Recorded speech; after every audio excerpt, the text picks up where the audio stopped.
Welcome to the Mind of Business Success podcast. I'm your host, Alicia Cramer. I've got a fun guest for us today, David Nour. We're going to talk about creating strategic relationships. Welcome to the show, David. Alicia, it's good to be with you. So you have a couple of books. You have a lot of insight into this particular topic. And I'm going to see how well I can do at extracting a whole bunch of awesomeness out of you. So let's talk for a brief moment, just so our audience has a little bit of context. Who you are, what your business is. I mean, we all want to know, who is the expert that we're going to be listening to. And for those, some people may have already read some of your books. Some people may already know, they may have heard your podcast. They may already know and love you. But for those who haven't met you yet, tell us about what you're doing. Very kind of you to ask. Originally from Iran, I came to the US in 1981 with a suitcase, $100. Didn't know anybody and didn't speak a word of English. I was a teenager. I finished high school here, got my Eagle Scout here, lived with an aunt and uncle that I hadn't seen since birth. Went to undergrad, started engineering, took a business law class and fell in love with the complexity of business. And early career was technology sales and sales management. And then I went to consulting and private equity. I was president of a company after grad school and private equity world for a few years. And 20 years ago, I hung my own shingles, and during this time, I've been a student of business relationships. So if you've lived abroad, if you've worked abroad, this comment, I think, is going to really resonate with your audience, that the rest of the world builds relationships first from which they do business. As Americans or Westerners in many ways, we're so focused on the business part that if and only if the business part works, we may ask about your husband or your kids or what did you do this weekend? And hence the disconnect where we go into environments and the people don't look like us or sound like us or come from our backgrounds. So for 20 years, I've been helping predominantly growth-oriented leaders. It could be a CEO of a startup all the way to a P&L executive of a Fortune 50 company become more intentional, more strategic, and more quantifiable in the relationships they choose to invest in. And as you said, I've got all kinds of nuggets about what works, what we've seen doesn't work, between our research to in every facet of the business, from your strategy to your talent, to your growth initiatives, to the future of work, and what we all have learned in the last couple of years of this global pandemic. Okay, so there's so many questions that are percolating right now. I charge $5 per question, $10 if you want a legitimate answer. Okay. So this, if I'm covering the bill, I really hope that everyone is taking this to heart. So let's start by talking a little bit about what you've seen doesn't work versus what does. And I know that's a big question, but there's a lot of people that have heard the importance of networking and building relationships, and they're not really doing it right. They're doing it very transactionally. Yeah, let me at the risk of never being invited back, let me just put it out there that I don't believe networking works. And by the way, if you think about it a second, networking is one letter away from not working. So this notion of, go to an event and get cards and give cards, and it is transactional at best. A lot of people are turned off by it.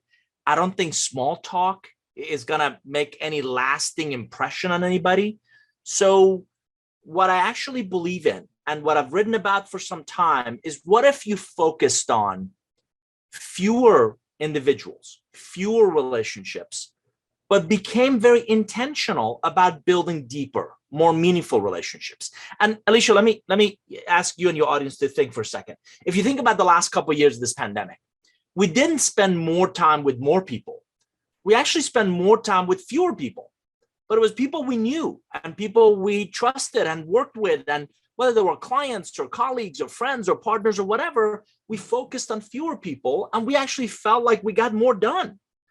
So I don't believe in the myth that we all need more. You don't need more business cards. You don't need more contacts.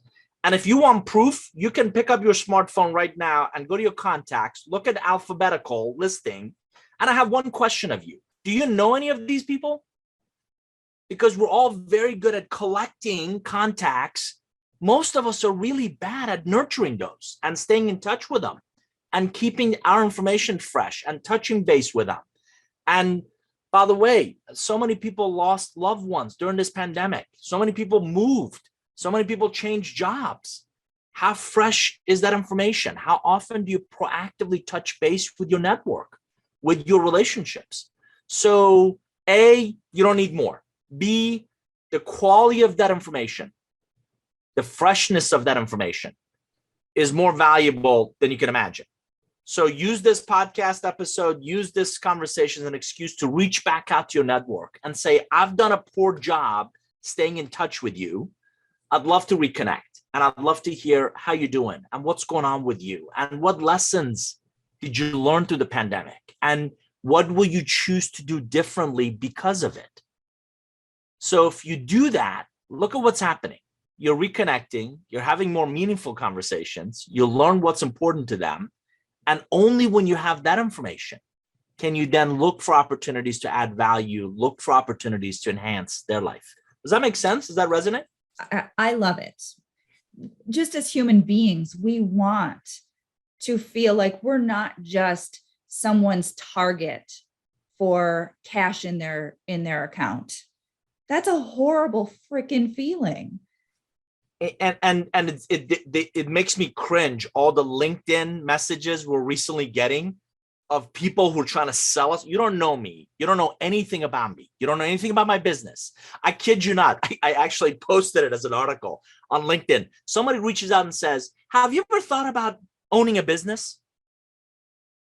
Did I mention this is year 20th of my business, and this is the third or fourth or fifth business I've run? So it screams, I've done no homework. I've done no due diligence on you. And I'm just trying to sell you something. And most people I know, most people we all know, are completely turned off by that. Conversely, I get a call. This is about a week or so ago. I've listened to your podcast. I've watched you. I've read a couple of your stuff. I've spent some time on your website. And here's 3 ideas of how I think I can help you with this, this, and this. Would you be open to a 15-minute conversation? I couldn't call that guy fast enough because he'd done his homework and he was very specific with his value proposition, and it was compelling enough. And by the way, I've helped, here's 3 other people that I've helped just like you deliver these results. So relationships, and I would submit most people have a BS radar. The sooner you can de-risk, the sooner you can stop selling. Even if you sell for a living, I coach people, stop selling, build and nurture a relationship, add value, demonstrate a vested interest in their success, and they'll do more than buy from you. They'll become an advocate. They become a passionate evangelist for you and your value add. I absolutely love this conversation. It speaks to my heart. And I know that you're seeing how valuable it is to incorporate this, not just on the sales side of your business, but in the different departments within a business. So can we talk a little bit about that? Because that's so often overlooked. Everybody's kind of looking at like the top, the top of your funnel, or, the making connections and getting new business and that side of things. Absolutely. So let me take 2-3 different areas. Number one, the biggest challenge I hear from a lot of my clients is around talent. So if you think about attracting talent, great talent to a company, or even equally as valuable, retaining the talent you have. The Gallup organization did a research on this. McKinsey also has published an article on this. The biggest reason people leave a company is they don't feel a sense of belonging.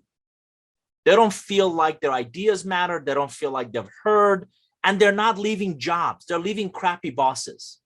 They're leaving dysfunctional organizations. They're leaving asinine, 50-year-old rules that nobody cares about anymore. So relationships are critical as much within an organization, within a team, as they are external to it.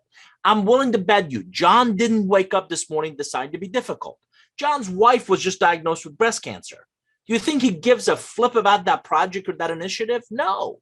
But if you don't have the relationship to ask John, hey, you don't seem like yourself today. What's going on with you? You're not connecting with John on a human level, right? So if you want to retain your talent, invest in those relationships. Get to know them.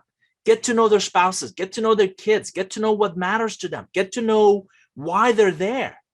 And it's not a blanket kind of statement or blanket, topic. So retaining talent, attracting talent. Again, I'm coaching a lot of leaders. We used to build packages and look for people to shove in those packages, right? Here's a role, here's a job description. I want to tell you about Elaine. Elaine is probably in her early 60s. We met at a motorcycle training school, and I loved the way how organized she was with her notes around this motorcycle school.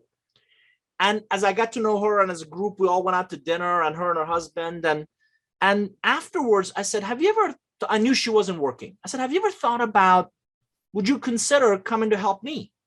And I love Elaine's response. Well, I have a life, right? Because her and her husband travel, and they go to all kinds of other motorcycle events. She's actually in Italy this week, riding through Italy on motorcycles. And I said, yeah. I hear you. Why don't you come sit and visit? Let me tell you what I'm looking for, and we'll build the job around you. So instead of a job description that we've shoved people into, what if you found and looked for an individual and you wrap a job around them? So Elaine, full disclosure, our director of operations, works 20 hours a week, but she gets more done in those 20 hours than I've met a lot of people that do in 40 plus. And our business is better off because of Elaine. And it's because we build a relationship first, after which we figured out how to build a role, create a role for her. So from talent to growth strategy to something I call co-creation, I can point to every facet of any business, to the breadth, the depth, the quality of relationships they build, both inside the organization as well as external to it. Okay, so much gold. If I had a standing ovation track, I would hit the button. I love it. It's so good. Okay, so now I want to make sure that we have an opportunity to plug some of your books, because I know that we're just scratching the surface here.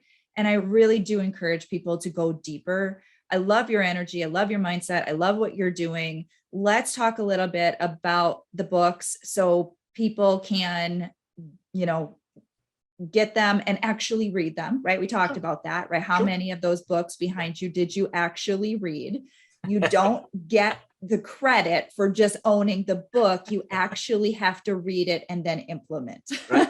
So you're very, very kind to ask. I've actually written 12 books for your audience. The three that I would say are most relevant in this order are Relationship Economics, Co-Create, and most recently Curve Benders. And I would start in the opposite direction. So Curve Benders is the latest one, and it's at the intersection of your business relationships and future of work. Full disclosure, I'm 54. I've been thinking a lot about my next 10 years of work. What would that look like? What do I want to do? What don't I want to do? So I embarked on a 4-year research to really identify what are the forces beyond this pandemic is an example of one of them that are going to impact the way we work. It's going to impact how we define work, how we measure the value of work, and the role of relationships. So, spoiler alert, curve benders are actually relationships in your future that dramatically accelerate your learning and your growth. And that's how you remain relevant. So curve benders is the blue one. Great so far, most recent one. And it's all about your relationships and future of work. Co-create, orange cover, is all about how do two or more parties come together. None of us have all the answers, and you can't make all the mistakes yourself. So how do two or more parties come together with a unique lens, a unique perspective, and co-create an opportunity, co-create a solution, co-create something that neither one could have done by themselves, but it not only fits a real market need, but it's sustainable. So couple real quick examples, the Frappuccino coffee, Starbucks drinks in grocery stores. Most people don't know that's a joint venture between Starbucks and Pepsi. Starbucks knew coffee, Pepsi knew bottling and distribution. And by the way, now it's a multi-billion-dollar business for them. And Starbucks couldn't have done that by themselves. And Pepsi had tried several times and failed. And so that made a lot of sense from a co-creation standpoint. An example that they may not be as aware of is Adidas, the shoe athletic clothing company, has got a project going on with the German rail system where they've embedded rail passes into tennis shoes. So you no longer need an app or a card or anything. You can just, as you walk on, you wear their shoes and you walk on, it kind of tracks your usage. Now extrapolate that idea forward to security, to healthcare, to all kinds of other applications of something embedded in a piece of clothing that we're going to have to wear and use all the time. That's an example of co-creation. Relationship economics, the one that's most relevant to the conversation we've had today, is the green one over my shoulder. I'm completely rewriting it in its 3rd edition. It's all about how to become more intentional, how to really think about relationships as a strategic asset in all that you do as a business professional, whether you're a salesperson or you're in HR or supply chain or an investor or an executive. Every facet of business relationships, I believe, are enablers of your evolution, enablers of your success, enablers of you meeting, if not exceeding, your goals. So relationship economics, co-create, and curve benders are the 3 books that Excellent. I think your audience would get value from. Absolutely. I'm sure of it. And I know that I have some more new reading ahead of myself. So okay, here is the only canned interview question I am going to ask you. I forewarned you that this was coming. This is where I'm going to ask you to be a little raw and a little vulnerable, because there are so many really incredible people listening who are bumping up against things with their mindset. And we all have this tendency, until we learn better and different, to think that other people who have achieved success somehow have it all together. So are you willing to share with us just one, I'm only asking for one mindset obstacle that you've personally had to overcome in order to get to where you are today? Unequivocally, yes. So I've been blessed. I'm the quintessential, American dream poster child, right? You heard the story, came to this country, didn't know anybody, immigrant, didn't speak the language. And I've been blessed to achieve a lot along the way. And yet, and this is something that I'm seeing in a lot of leaders, that imposter syndrome is very real. You even though you write and you speak and you coach and you do these things, there's this gremlin is the easiest way to describe it, that says they're going to find out any minute now that I'm a complete fake. I'm a complete fraud. I have no idea what the hell I'm talking about. And I'm going to be publicly shamed. And it just, I think it's more of an anchor and holds you back than anything else. And you constantly feel like you don't belong. I was blessed to get involved with an organization called Thinkers 50.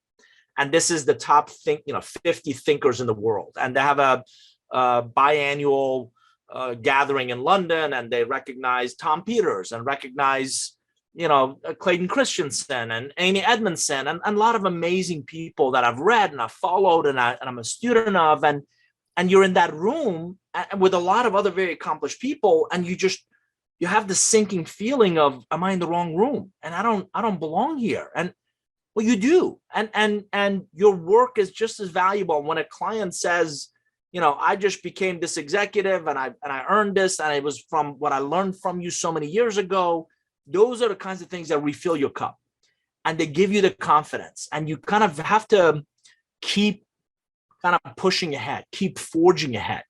And the books, I tell and I've published with 5 different publishers. I tell every publisher, I'm never going to be the hockey stick, never going to be Malcolm Gladwell, never going to be Jim Collins, never going to be any of those people. But you know what? I'm going to be steady as we go. and I'm going to continue to update my content. And if one person reads it and gets value from it, you know what? I did my job. But I write the books for myself, and it's as much of an opportunity to capture ideas and perspectives. And you certainly want people to read them, and you want them to get value from it. But you cannot get your self-esteem and your sense of self-worth from other people. And that motivation has got to be intrinsic. And that motivation to keep forging ahead, regardless of whether people think your stuff is crap or they think it's actually gold, you got to keep forging ahead, which goes back to know your why. Know why you're doing what you're doing. And a quintessential definition of an entrepreneur or a growth builder is somebody that refuses to take no for an answer, and they kind of forge ahead despite of the obstacles and despite of the setbacks. And I recently heard this that's really resonated with me. And by the way, for your audience, I deeply believe in the notion that we're all products of the advice we take. I recently heard someone say, and I've got it on a stick-it note in front of me, if your dreams aren't scaring you, they're not big enough. So that's the only way I know how to kind of get over that imposter syndrome, is kind of keep doing what I know how to do well and keep forging ahead. And don't do it for the glory. Don't do it for the recognition. Do it because it refills your cup. I kind of wish that I could just use you as the poster child for the work that I do, because what you just shared there, it resonates. I've been working with clients now as a mindset coach, specifically for business owners, for over a decade. And early on, when I was sort of just transitioning into working more exclusively with business owners, I was noticing that the more successful someone's exterior became, the more they felt they had to compartmentalize these deep feelings, these insecurities. And the imposter syndrome is something that I actually create a lot of content about, because, and I just heard this statistic, and I don't know how accurate it is, but somewhere around 70% of people experience symptoms of imposter syndrome. And obviously it's so much more common for business owners. And just for, again, and I know you've seen this for your audience as well, think about it a second. The higher you go in the organization, the more you accomplish, the lonelier that job gets. And everybody's got an agenda. You don't have a whole lot of people to talk to. So similarly, in my coaching, I think a lot of people work with me because I'm that independent kind of sounding board. I don't have an agenda. I'm not after anybody's job. And they tell you things that they couldn't tell a colleague or couldn't tell a board member or an investor or their employees. And it's an opportunity to bounce ideas off somebody. It's an opportunity for validation. It's an opportunity for, is this worthwhile, or am I way off the deep end? It's just sometimes they don't even want to, and I've started asking this, do you want a solution or you want me to just listen?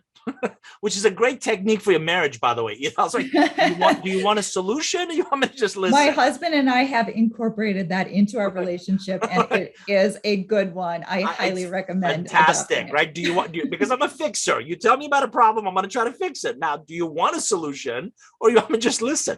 And I've started asking that. And sometimes I just want you to listen and hear them out. And you're exactly right. That imposter syndrome. I was talking to an executive yesterday. This guy is on his third highly successful tech company, of which they're about to exit this one. He's exited the last two. They're about to exit this one. The guy's got a track record for building incredible value. And he still struggles with that of, oh my God, they're going to think I'm off the deep end, or they're going to think this isn't as good. All right. Like, breathe, you look at where you've been, look at what you've done. It's never as bad as you think. It's never as good as you think. So keeping things in perspective will go a long way. But that imposter syndrome is real. We all have this angst about, am I worthy? Am I good enough? Do I belong? Do I add any value to this conversation or to this community or to this industry that I've chosen to pursue? And I think the only way to again, combat it is to continue to forge ahead. And as you create values, you deliver results, it builds your confidence, it builds, and it keeps those gremlins at bay. I would love to just continue on this track, because this is what lights me up, and letting people know that whatever you're bumping up against, it is not a barricade to what you want to create in your life. It does not have to stop you dead in your tracks. And it is about building confidence through just moving forward. And there are things that we can do. And sometimes just talking it out allows us to be more objective, because those gremlins in many cases are completely nonsensical. They're completely irrational. And if we don't actually look at those things objectively, they feel very real. Yeah, you're exactly right. And if you let those voices detract you from pursuing your dreams and pursuing the things you want, you're going to regret it. You're going to regret it. Every leader I've met whom I ask, is there a regret in your journey? It's either for not having pursued something or not having pursued it long enough to see it come to fruition, or, again, giving up too soon, or failing and not learning from that failure to then pursue that learning and that growth in the very next opportunity. So don't live with regret. Don't let those, again, fears and uncertainties and doubts hold you back from pursuing things that you believe in. Now, I'm a big believer of adapting and keep banging your head against that wall. That wall is not going to move. So how do we get around it, go under it, go over it, right? Adapt, but don't let, as you said, bumps in the road become obstacles and barricades and keep you from really pursuing those dreams. This is such a great conversation, David. How can our listeners connect with you? Very kind. I've enjoyed it as well. Yeah, our website is just Nour Group, Nour Group.com. I would encourage you and your audience. We've built a private community called the Nour Forum. One of the things I noticed in the last couple of years is the public social networks have become increasingly highly politicized, highly polarizing, and highly promotional. So just like you would go to your favorite deli or butcher or bakery, I belong to 4 or 5 of these kind of micro communities, if you will. We've built one called the Nour Forum. This is where I continue the conversation. I'm there every day. I share nuggets. We share articles. There's about 2,500 or so folks. Doesn't cost anything. So come join us. Come join us in the forum, and let's kind of continue the conversation. That's an excellent resource. Thank you so much, David. I would keep you here if I could, but for the sake of time. My pleasure. I do charge a fee for coming back, so send one of those cool books. No, I'm kidding. But yeah, I really enjoyed the conversation. Thanks for having me. And of course, I've got to thank all of our listeners. If you haven't already subscribed, make sure you do so. And until next time, we will see you in the next episode.